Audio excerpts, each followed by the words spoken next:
Hey, Fanboy Nation. This is your pal Daffy Duck, and you're watching. You're watching. We're watching. You're watching Fanboy. Fanboy. Fanboy. Fanboy. Fanboy. A fanboy, etc. Fanboy Nation. Dot. I assume Tom. James Arnold Taylor, it has been years. The last time we spoke was face-to-face for Ratchet and Clank. Today we are talking about King of Kings, right smack dab in the middle of Lent on the home stretch to Easter. Congratulations on this animated feature.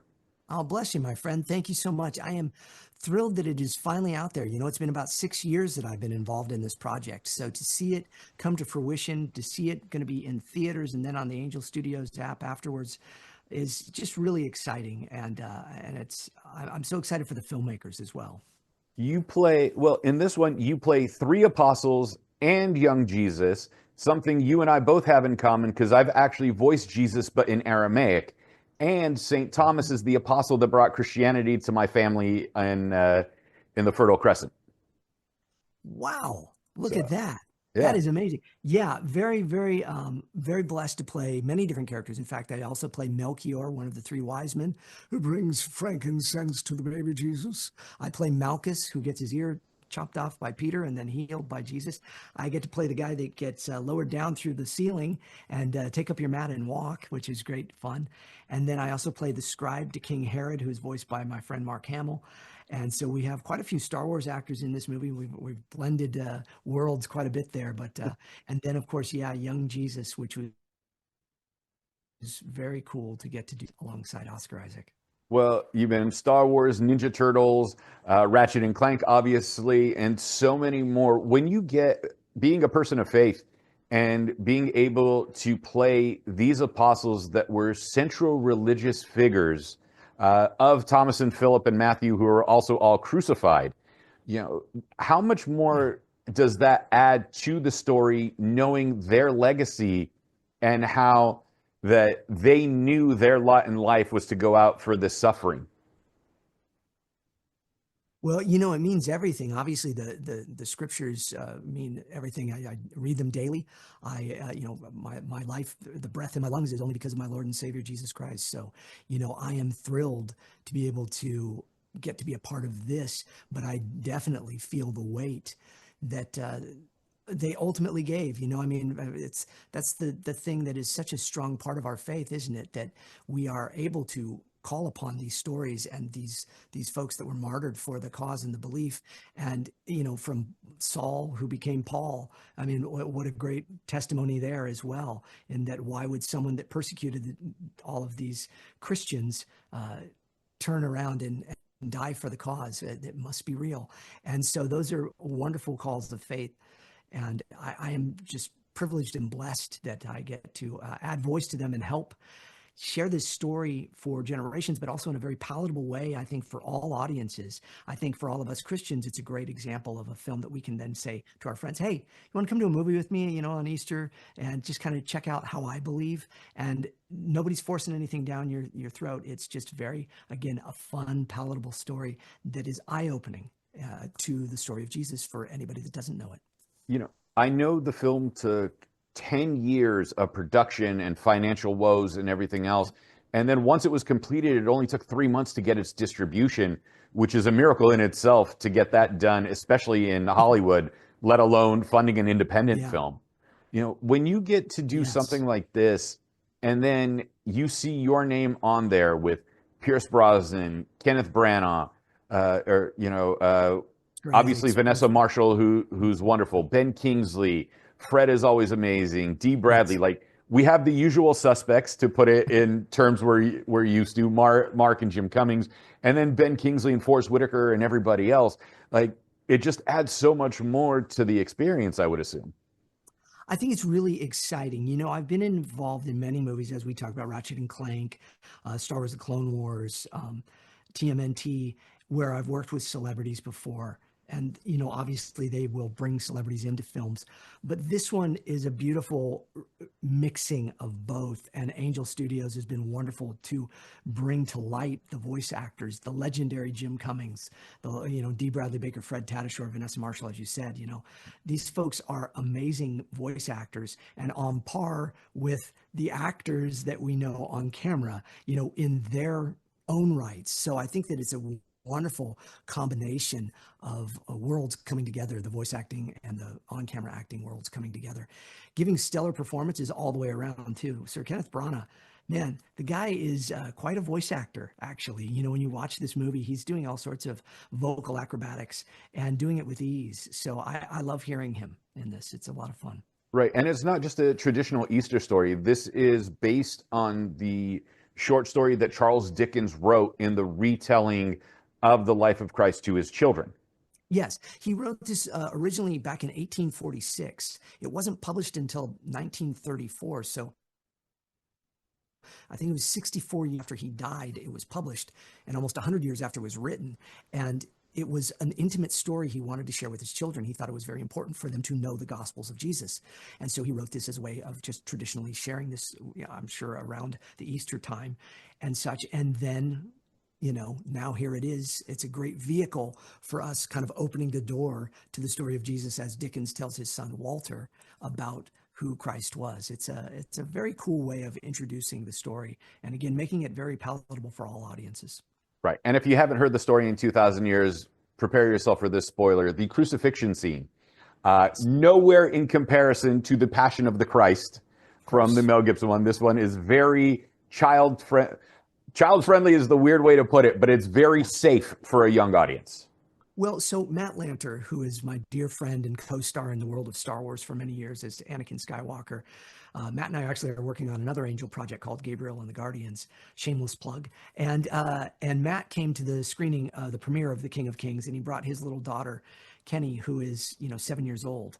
And she was a little, at first apprehensive of like, am I going to be scared or anything? But she wanted to know the story of Jesus. And I asked her afterwards, I said, how did you do? And she said she really liked it.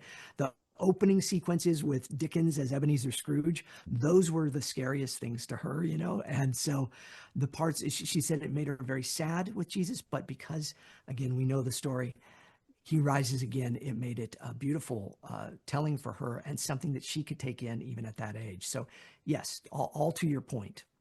And I did speak with the creators of Gabriel and the Angels when they were first presenting it to Angel Studios on their pitch, and it's an incredible series that they're putting together for older teens and young 20s without talking down to the audience and without being, I think preachy is the wrong word, but, people that might feel that way. No, absolutely right. Yeah, absolutely right. It's just a very cool telling of some Old Testament stories in new ways and done in the style of anime, which is extremely popular right now.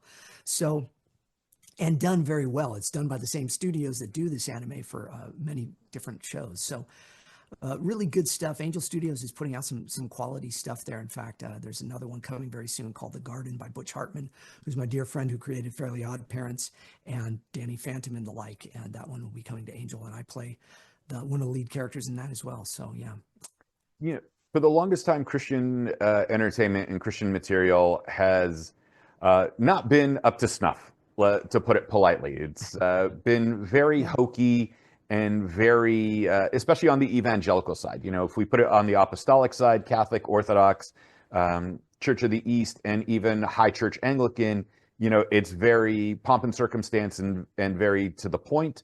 Whereas the evangelical side, if we'll go back to the 80s, with someone like Carmen, and people were like, oh, this is kind of hokey in comparison to the opposite. And here we have what you guys are doing with Angel Studios and especially King of Kings, making it palatable instead of eye-rolling.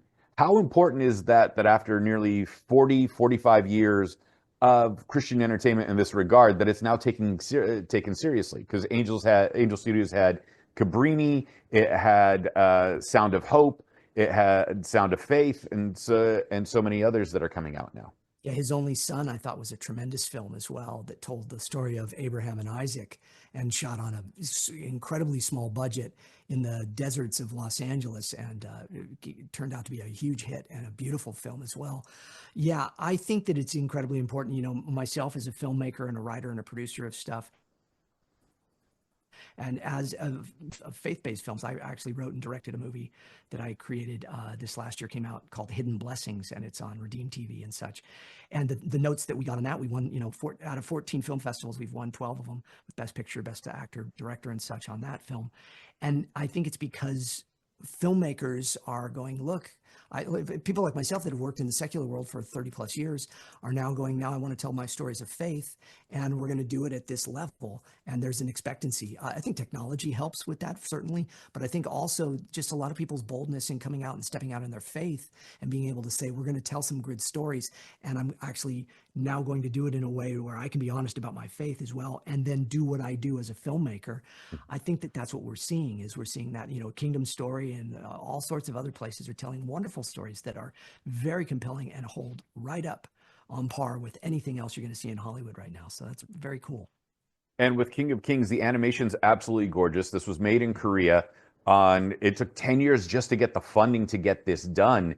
And now here we are. It's being presented just in time for Easter. I believe it comes out the Friday before Palm Sunday.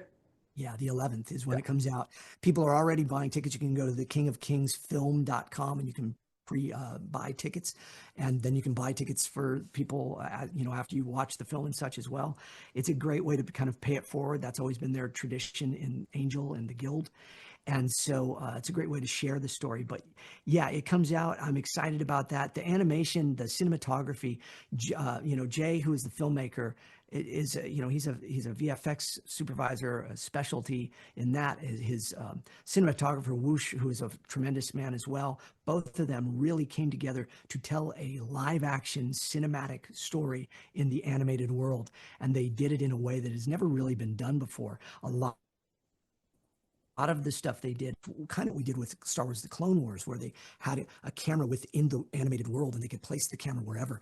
But it ends up creating incredibly dynamic storytelling where you have, you know, from Jesus walking on the water in a way you've never seen, to him being baptized in ways you've never seen, in ways that live action, it just wouldn't work the same. But this animation just is extremely powerful in telling that story. Yeah, James, I'm going to leave you with this. We have to do a much longer interview and profile on your faith. I have a very small podcast that I had started and was trying to launch, but there was some hiccups on the way to get there. It's called Christian Cosmos. We'll talk about that once we're done with this. But what would you like to say, cross-denominational, whether we go from the, you know, apostolic traditions through the high church all the way to the evangelical movement, you know, for the Christian audience to watch it? And then what would you like for the secular audience to get from the film? You know, is Greg Kokel, who's a fellow I really admire. He always talks about putting a pebble in the shoe of somebody. In other words, making them think, making them question. I always think it's important to, I say this on my podcast all the time, know more than you want to know, and know what you believe and why you believe it. So I would hope that folks that don't walk with the Lord would, you know, their questions, some of them could be answered. Some of the vision of what we believe as Christians could be shown and put into light in a way that is palatable to them, but also allow them to kind of think on that and to maybe question a little. Because, you know, he's always knocking at our heart's door. And all we got to do is say, okay, I'm willing. So hopefully a few people answer that knock at the door after seeing this. And for the Christians across denominational lines where, you know, sometimes we argue on the smallest things, sometimes we argue on the big theological discussions, where should they look, or what should they pay attention to? The title says it all, the King of Kings. He is our King, no matter what parts or denominations we live in. We all know that Jesus Christ is the only reason we have breath in our lungs, and he is who we follow, and the Bible is the sacred word of God. And so that is told here in this film, and I think very well. And it is also for all generations. And so what a beautiful way to celebrate Easter and to celebrate the King of Kings himself, Jesus Christ. James Arnold Taylor, film comes out, King of Kings, April 11th, 2 days before Palm Sunday, the day before Lazarus Saturday. It has been a pleasure to catch up with you after all these years. Where can we find you on social media if we want to connect with you? Oh, bless you, my friend. JAT Actor, Jat Actor on Instagram and Twitter or X, and YouTube as well. I have a pretty big YouTube channel, and I vlog and I podcast on there regularly. So thank you very much for that.